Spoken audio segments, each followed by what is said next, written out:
So this is how the story goes.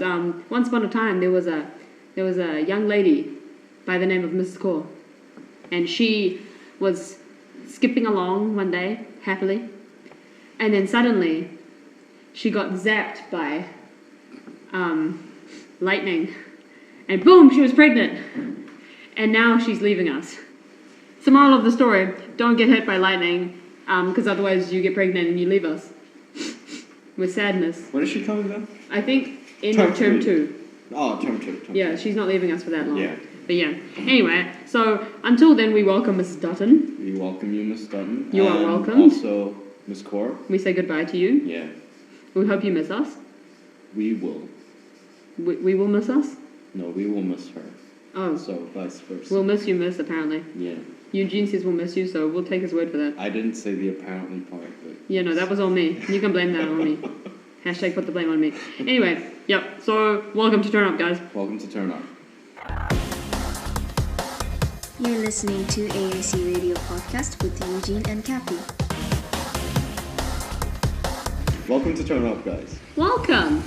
This week, our theme is... Party! Yay! Don't you just love to party, though? Like, yeah. AIC party style. I mean, I have so much experience with parties. Hashtag AIC party. Exactly. Let's do it. Let's make it a thing. Yeah. Yeah. So, that. We're supposed to remind you to support us and actually, listen, but whatever, that's cool. And I was also paid to tell you that I wasn't paid to tell you that Michelle does stuff in assembly, but yep, so that's paid section. So I was paid to say that I was not paid. Yeah, paid section. Anyway, continuing. The definition of a party. Ahem. A social gathering of invited guests, typically involving eating, drinking, and entertainment. That of marshmallows and hot chocolate and poems. Oh, yeah. And a formally constituted political group that contests elections and attempts to form or take part in government.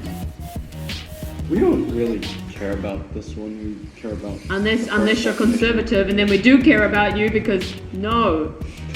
Libertarianism. Probably. I don't really know what they mean. Let's move on. Oh, and apparently there's a World Party Day. And it's on April 3rd, which is like long been, but whatever. What will we be doing? We will be like cramming for exams. Exams. Oh man, now we have to make that a day, We're like, everyone stops cramming just for a day and we drink hot chocolate and read poems. Does that sound like a plan? Poetry is beautiful. Poetry is beautiful. And with hot chocolate, oh my god. And the mini marshmallows, not the big ones, but the mini ones. Beer pong with marshmallows. Have you tried? Marshmallow pong.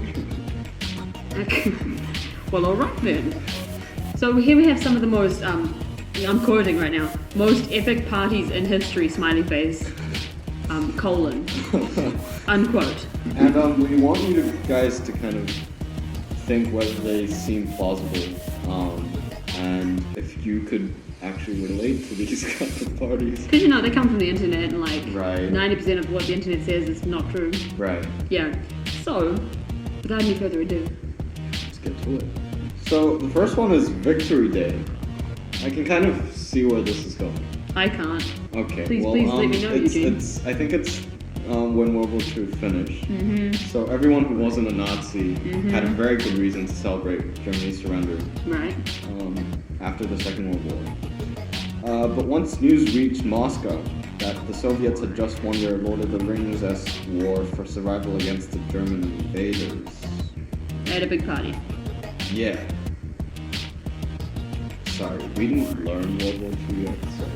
Hashtag history HL. So the party started when the official invitation was delivered at 1:10 a.m. Okay, so this was actually a real gathering. They start when, because, the real party started like 1 a.m. So right. It's good to know they were legit. Right. On May 9th, 1945, by the chief announcer of Radio Moscow, thousands of people immediately took to the streets to transform one of the largest cities on the planet into a sea of vodka. Okay, now we're starting to get to the real party. Wait, but transform, I mean...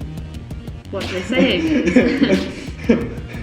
No, I don't know what they're saying. Vodka's everywhere in Russia still. I mean... It's like, it comes from taps instead of... Right. Apparently, not related, but in Russia they used to, until like 2001 or something, apparently anything that was below 11% alcohol was a soft drink. Yeah, it was a soft drink. Yeah. Isn't that awesome? Yeah. I'm keen for that. Like, Wait, how much is beer? oh, it's not much. Right. I think it's like 2, 3, 4%. Depending on, you can get some harder brews or whatnot. Eugene's face right now. But that's like 11% is quite a lot. You know what I mean? Right. But I think cider is like 3 or 4%. 3 or 4. And then beer is like more than that. Yeah. Like. Yeah. Yeah. Anyway. Trying Out Podcast with Eugene and Kathy.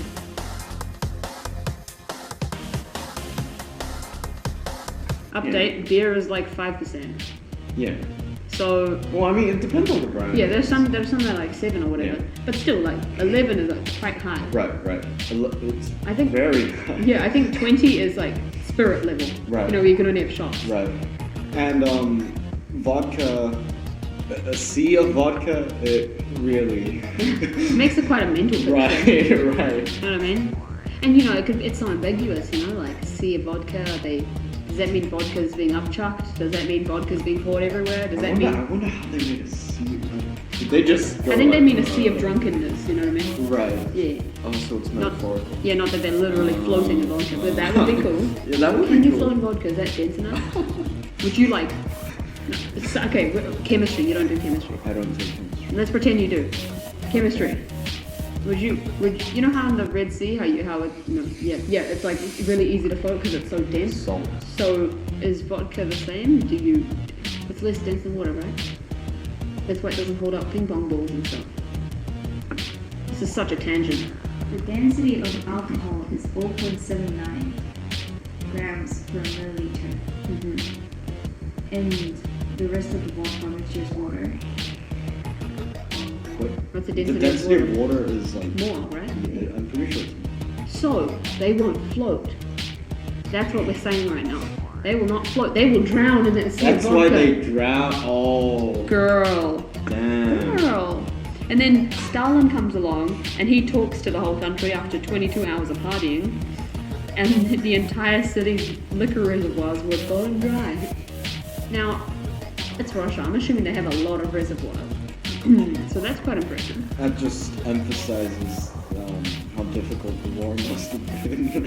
The day Russia ran out of vodka. Exactly. Trying Out Podcast with Eugene and Kathy.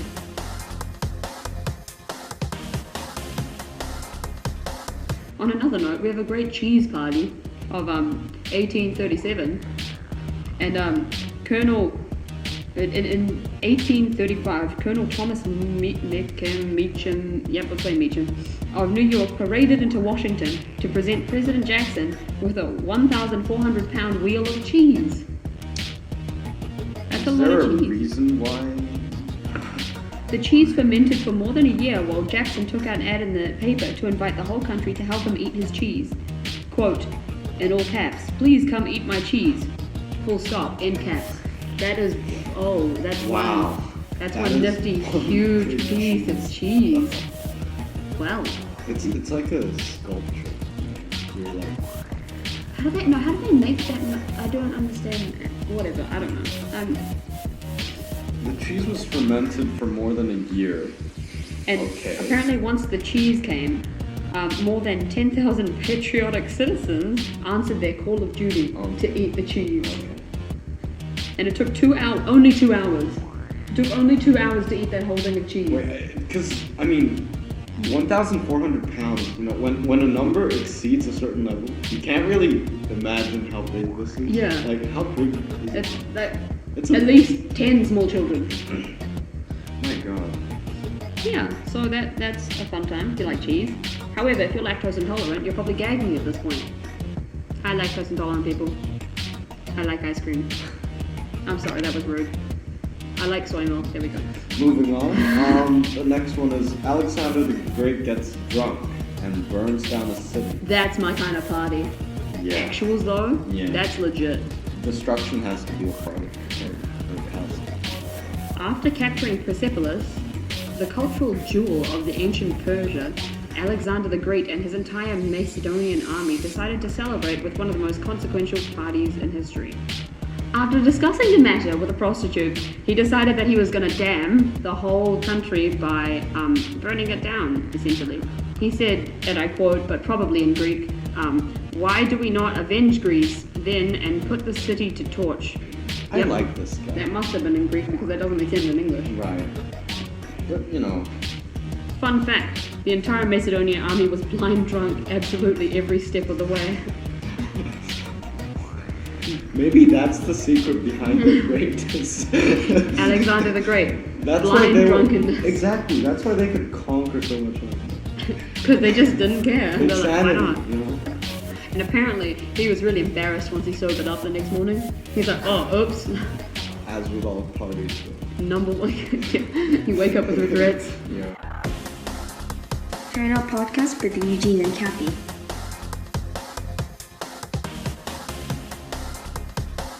And finally, we have the London Beer Flood from October 17th, 1814. It's my birthday. Is it? Yeah, it is.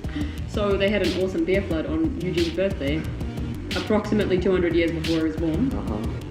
You go, girl. You see the connection? It's so not getting edited. Yeah.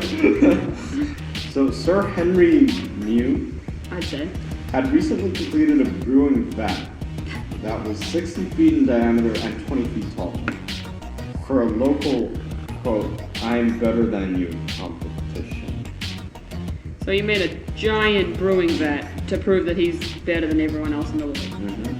Fair enough, continue. And basically on its completion, he dined with 200 guests inside the vat. What?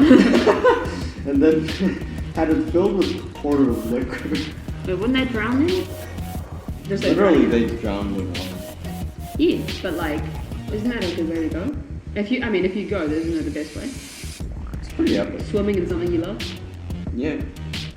You know? I would have no idea. But I would have no clue. Like that.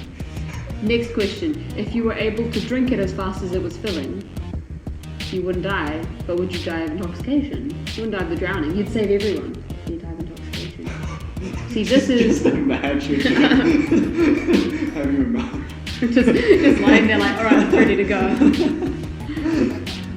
Alternatively, you could get so drunk and then when you drown, you wouldn't even like notice because you're so drunk. That's the tragedy of a hero. This is Greek literature. This is a Sophocles tragic level. hero. This is a tragic hero. The overwhelming force of beer on surrounding vats caused them to fall apart. Oh, because it corroded. Right. And the whole structure gave way. Oh, in the end, I can't read that number. 1,470,000 liters of beer flooded the streets of St. Gilles, causing at least 7 to drown. See, that's the way to go, Eugene. That's the way you want to go. All right? This is why I like history.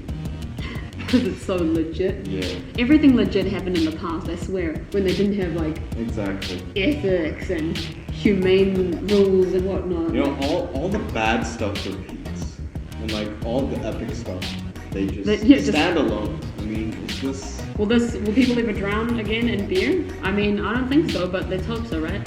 That's a way to go. I mean, better than another dictator, right? Yeah. So Eugene, Yeah.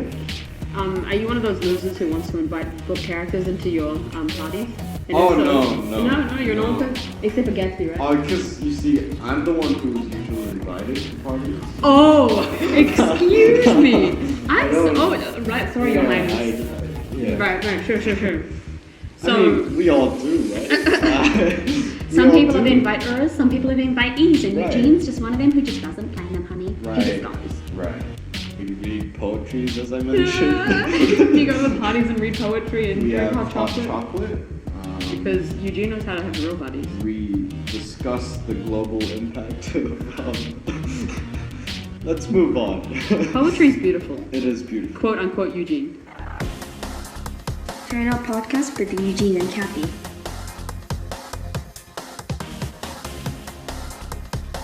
If you were to stoop down to the level of throwing a party, Which I really can't just imagine. hypothetically, of course. Okay, I'll try. 100% hypothetically. I'll try. Who do you think would be the worst person to invite? Doesn't have to be a real person, can be a book character so you don't get beaten up on the streets. Although you can't use like Sherlock or Doctor Who because you'll still get beaten up on the streets, but... The Hulk. You wouldn't really... I think he could party. But, you know... Bruce, the G, he could probably party. Well, I mean, Bruce Banner's fine, but the Hulk... Sure. Right. So I'd invite Eugene in his school uniform, but I wouldn't invite Eugene in his I am mufti. cool, but I still have to think about safety. So. Sure, right.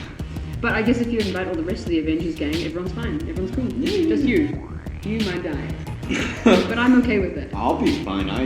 They love me. They love me. Right, sure. You and your bro, Yeah. RDJ. Yeah. How about when it comes to party themes? Is there any theme that could occur and they're like, okay, this is the theme for the party, and you're like, no, like, so nope, you can't even nope. You know, like, American high schools, they have these whack themes for proms. Like, Amazonia, I mean, please. But I can see that. You can get some Aztec prints up in there. And What? Why? I don't know, right? Get that intense eyeliner coloring. Girl. Anime parties. Wizard parties. Food fights. Like, no. Like, what if I wash my hair prior to that? You know what I mean? That's not a fun experience. You go home, you drive in your car, and you get all that, like, you get all the whatever food was tossed on you in the car. Or alternatively, you take a bus and the bus driver doesn't let you on because you smell like food. Right. But, like, probably rank food because it'll be like a mixture of random stuff. Right. It's essentially the smoothie challenge, but like on yourself. Mm-hmm. Yeah. You don't like that hair. What about stereotype as a theme? I don't understand that. Yeah. I don't know what that means. However, murder mystery. I think that'd be cool. Murder mystery as a theme. It's like Cluedo, but like IRL. Okay. So participants have to actually. Yeah, they each get like a card or whatever, and it like whether they're the murderer or not, they get like their persona. That sounds fun. Yeah, I know, right? Wouldn't that be cool? What about apocalypse? This is literally just. A bunch of zombies. That might as well just put it a zombie party. Oh, I thought this means like tomorrow's the end of the day, so you can just like drink whatever. Oh. We read two different things here. Maybe not. Flora would be cool. Yeah. However, as two glasses-wearing people, masquerade would not. No. That's like a never. This is also a pretty common theme for American films. And that's like also a never. You know what I mean? Yeah, It's like 3D movies. It's a never. You know, Gatsby is a pretty good theme. Yeah. It's pretty classic. But that's like, it's essentially a decade party, so it's like a 20s party. Yeah. But yeah, I see that. It's pretty classic. What about like the 80s or the, not the 90s because they're boring, but like the 80s or the 70s? What do you do? When they like big hair, like fluoro and like, okay, 80s style. You know, like bright colors, like not pastel, but like, brighter than that. Wait, but the 90s were... Yeah, but the 90s were too similar to like the 2000s where we live. That's true. And now that we're in the 10s, which you can't even say like nicely. They call, they call the 2000s like the noughties because it's like naught. So it's like the naught. Yeah. Pun But party. Blanket fort party. No further comments needed. No. Turn Out Podcast with Eugene and Kathy.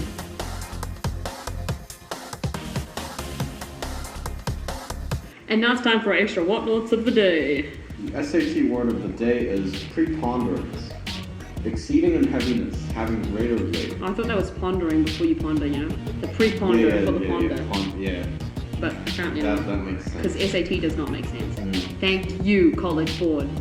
So an example sentence would be, until representatives from all sections are heard from, however, it would be impossible to say what the preponderance of opinion really is. I feel like that whole sentence doesn't make sense. Yeah, But that's cool. Yeah.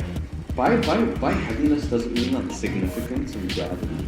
I think they mean like, in the sense of, you know how if you own if you're a stakeholder of a business and you own like 80% and then the other stakeholder owns 20%, what your vote will have greater weight. It will weigh more in comparison. So, I feel like it's that. Okay. Yeah. Oh, stakeholder. Suits. Oh, name partner. That's me. That's my name on the wall.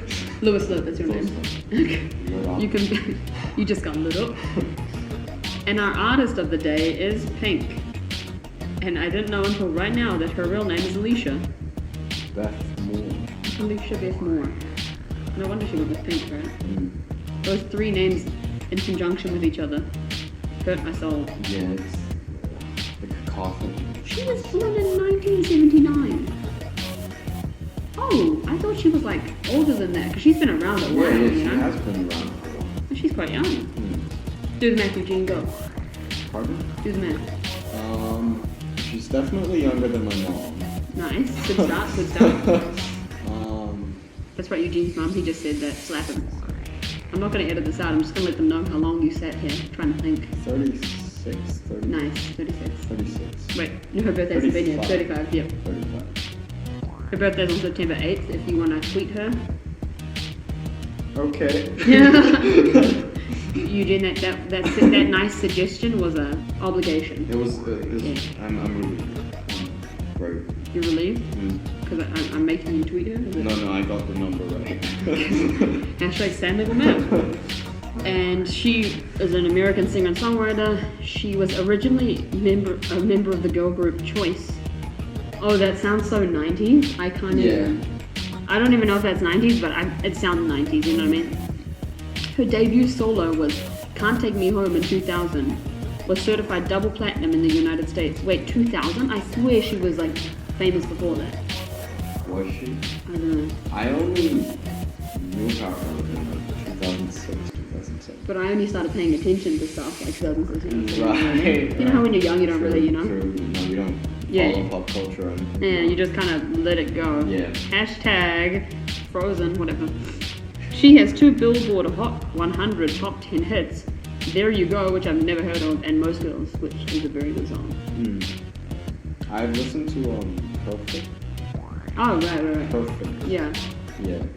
It's quite empowering. A lot of her music is quite empowering. Yeah, it is. She often encourages, like women, like empowering women, and Right. like to be intelligent instead of just caring about appearances and whatnot.